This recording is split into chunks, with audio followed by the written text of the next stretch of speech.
transurethral enucleation of the prostate by a bipolar. Well, we are not talking about monopolar per se. We are looking at a bipolar enucleation of the prostate. Let me go to the next slide. Well, why are we talking about it? Are we not happy about TURP all these days? We still do TURP, and I think for prostate, 94% or 90% of the cases are still being done by TURP. When you have been doing it past 30, 40 years, why are we not happy with TURP, and why are we looking at other options of doing a prostatic surgery? The only reason it's a nice analysis by EAU, which was published 10 years ago, which said a long-term follow-up of these patients who underwent TURP versus open prostatectomy, the failure rate in TURP was high, the chance of requiring a secondary procedure is high, and the chance of complications were also higher, in fact, in those at that time. Well, anyway, we don't talk about complication, but it appears that the chance of failure, patient dissatisfaction is higher with TURP over a long term, and requirement of secondary procedures is high. If you really look at your residency days when the people were undergoing an open prostatectomy for a large prostate, how many of them were coming back for a redo surgery? But you can say in your own practice, if you see for 30 years or 35 years, majority of the patients, many patients, I don't say majority, a significant number of patients, or 15 to 20% of them will come back with some symptomatology. And we are fortunate to have some drugs which make it more easy to manage them in spite of having a surgery before. So we are able to have this difference now, which is very clearly felt if you really retrospect yourself what has happened in the last 15 to 20 years. So that is the reason why we started realizing that there may be a necessity for enucleating the gland, what was being done in open prostatectomy.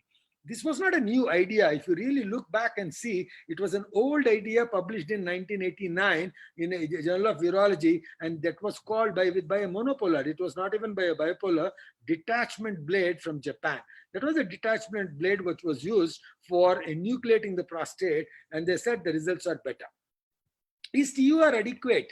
2 years down the line after the detachment blade was published in 2005, it's not 2 years, much later, they published a data wherein all the patients who underwent TURP by an experienced surgeon underwent a detachment or enucleation process after the procedure was done, thought to be done rather, and they realized that it was 50% of the gland was left behind. If you enucleate, you get another 30 to 50% of the gland coming back or being removed after the end of TURP. That means it appears we are all delusioned by the amount of cavity we produce. We are delusioned by seeing capsule at multiple places and thinking that it is going with the best possible enucleation or removal of the gland. Albeit it was giving good results regarding flow metrics is concerned in short term, and patient satisfaction in the short term, and in majority of the patients in long term, it was not giving the same result as it has to be giving with enucleation. That's the reason why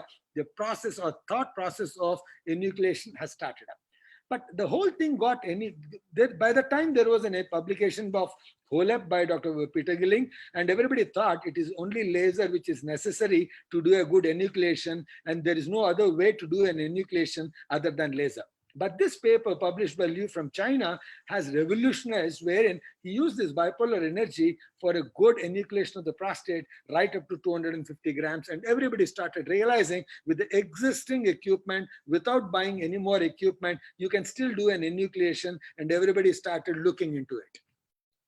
Why bipolar enucleation? If you really look at why, you have seen Meher doing a beautiful robotic enucleation of the prostate. Did you require any energy to create an enucleatory plane? It was a mechanical energy, and the use of bipolar was only for coagulation purpose. That means to do a good enucleation, what all you need is a mechanical energy, and hemostasis is necessary, and the best hemostatic agent or hemostatic energy at present available in the world is bipolar. Coming to the next part. Why not my monopolar? Somebody asked me this question. I'm experienced and I've been operating for so many years. Why don't I do with a monopolar energy? Yes, it can be done. You're an experienced man. You've been excellent. You can do it. But one thing you should understand, whenever you apply monopolar energy, the depth of penetration and the thermal damage to the capsule is higher when compared to bipolar energy. So whenever you use this mechanical force to enucleate the gland during your procedure, you may tear this capsule, which may be disastrous. That's the only reason why I don't advocate monopolar whenever you want to think about enucleation. There is a need for continuous irrigation. Why there is a need for continuous irrigation? It's always preferred. Why?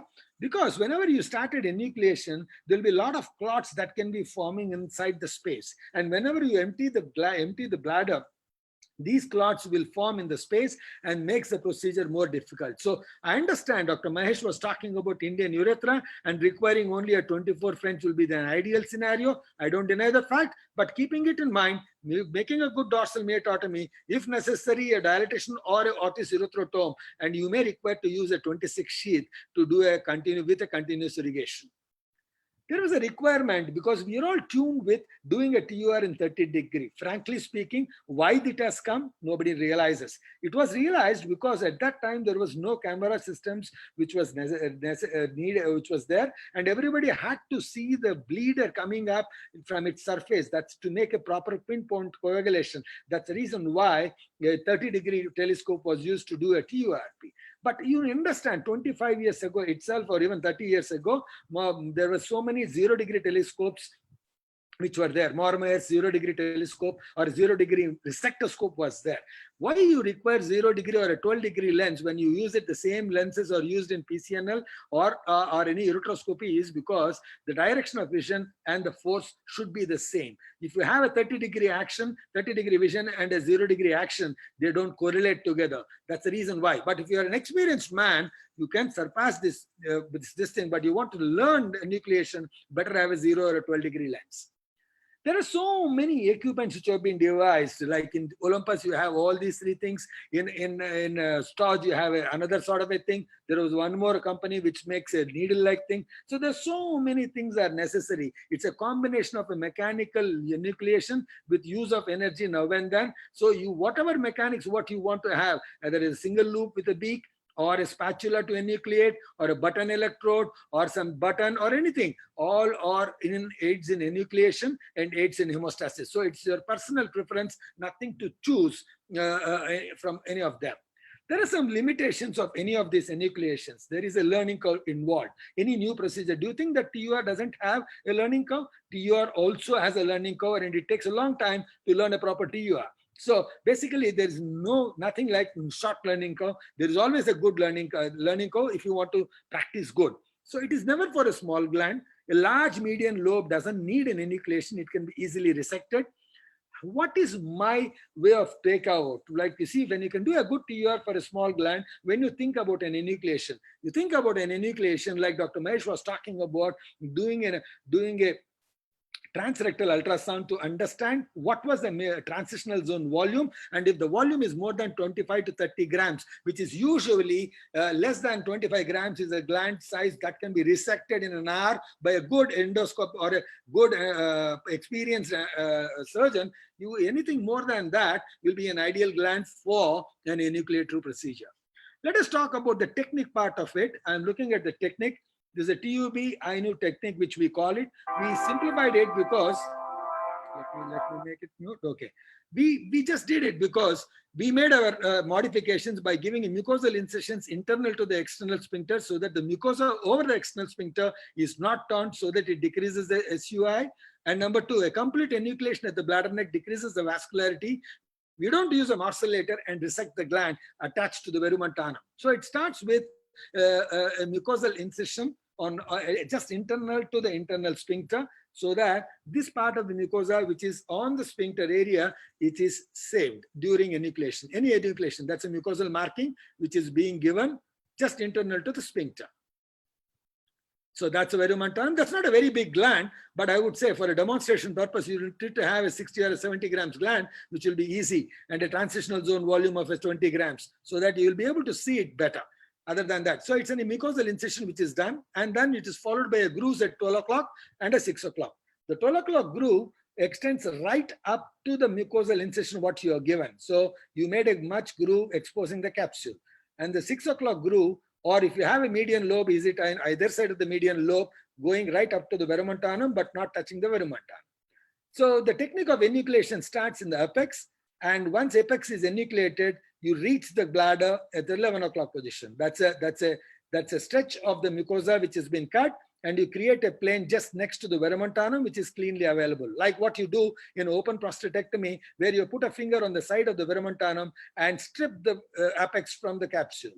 So once you enter the plane between the capsule and the adenoma, you see that corkscrew vessels which enter into the gland. So you start moving your telescope in the between the adenoma and the capsule towards the bladder neck at 11 o'clock position. Why 11 o'clock? Because it is the straightest point between the prostate and the bladder neck, or the apex and the bladder neck. You don't have convexity there, and it is the shortest way.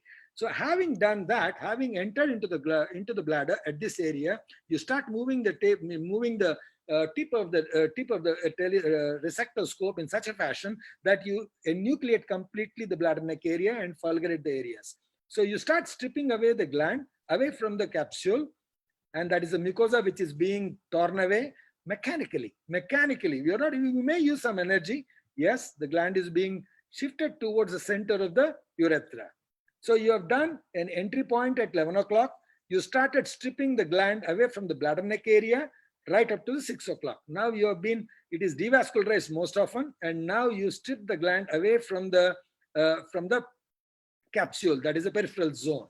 And that's a small child's play. You start moving the resectoscope, keeping the hot element towards the capsule and a tungsten element, or that blackish element for enucleation, towards the adenoma, and start moving it in that area. The same thing is being done on the other side.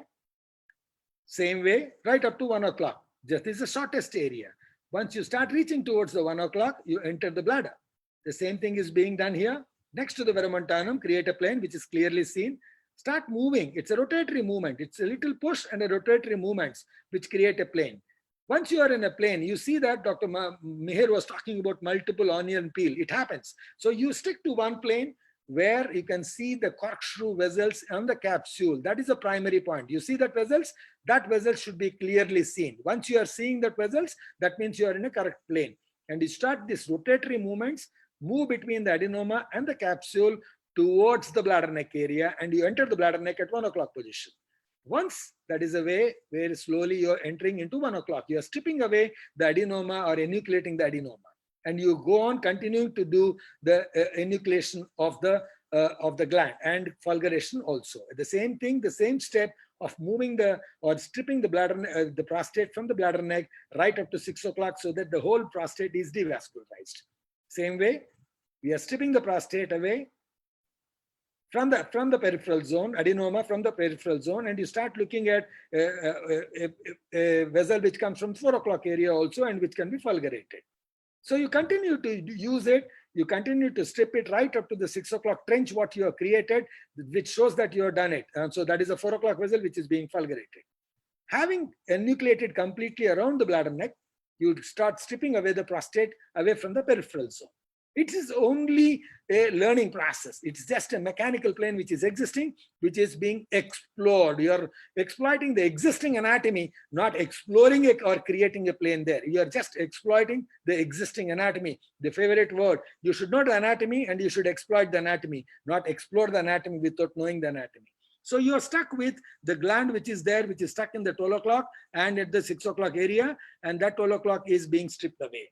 See that? You see the small strip of mucosa, which has not been completely incised. We just incise, keeping a small strip covering onto the sphincter area. Beware, that is the area why people may land up into incontinence, and then start stripping away that amount of gland which is attached to 12 o'clock, which is left alone. So that keeps away the prostate, all stripped all around and left with some area in front of the verumontanum at the verumontanum level. So that is stuck, completely devascularized, which can be resected without changing the same instrument. So you take out that spatula, get back into your regular loop, and start resecting the prostate, which is attached in the floor inside the prostate. That is easy. It's a child's play now. So you start putting a resectoscope, and that is the completion of the resector enucleation. You can see that the resectoscope is going behind the prostate and see the bladder. And that is a muscle which is holding that prostate inside the urethra, and that is a mucosa over the external sphincter, which is a little stripped off. But anyway, that is the reason for a transient incontinence. And you see that this prostate has got no vasculature now, avascular completely, and you can start resecting it, and you can resect a little bit and come from periphery to the center, not from center to periphery, periphery to the center, so that you don't injure the capsule. And that is a small attachment, then that is the end of resection, and that's the end of the cavity, which is given a good distance. There are sometimes small lobules may be there into the capsule, which can be resected using our own resectoscope, which we are very familiar with. And that is the end of resection. And then we go to the next, So we have published it in the initial experience, and after 300 cases, we have 100 cases, we published it. We would have done somewhere around 350 to 400 cases. But one thing, none of these patients developed a clot retention in the postoperative period. That's one thing which is notable. The blood transfusion rate was not very, very different, but what is most important thing is none of these patients have come back with clot retention in the immediate postoperative period. We can understand the transurethral enucleation with bipolar is equivalent to any open prostatectomy which has been designed. And it has been done with, Leaping has done with a button electrode. Madhu Agarwal from Agra has done it in a different fashion, in an S-bit way, rather than in this fashion, rather than coming from below upwards. He has come from above below in an S-bit way of doing a vapor enucleation, he called it. And there was a study which was saving this hood of ejaculatory muscle in front of it, has retained the ejaculation in 40% of the cases in a Korean and in a German article by Rassler. So I always like this editorial of Herman, who said it is the commercial considerations rather than science which probably be the major determining factor which one to be chosen. But one thing is true, it is endoscopic enucleation of the prostate is the best treatment of BPO refractory to medication. Well, I don't deny TUR is one of the good things in a smaller prostates. I'm talking about glands of 80s, 90s and 100s, 150 grams done insufficiently with TURP rather than doing it completely. So the conclusions are long-term results are better. Learning curve is there as for TUR also. And exposure for open prostatectomy makes it easier. One single thing, if somebody wants to learn an enucleation bipolar, do 2 or 3 open prostatectomies. You'll know how much force it is necessary and where all you find the resistance. There is a definite less bleeding, a bit more SUI in the immediate post-op, which I believe even 150 grams done by a TUR by a competent urologist will have a little SUI temporarily. And it is going to be the future as many people start practicing. Thank you. Thank you for the opportunity.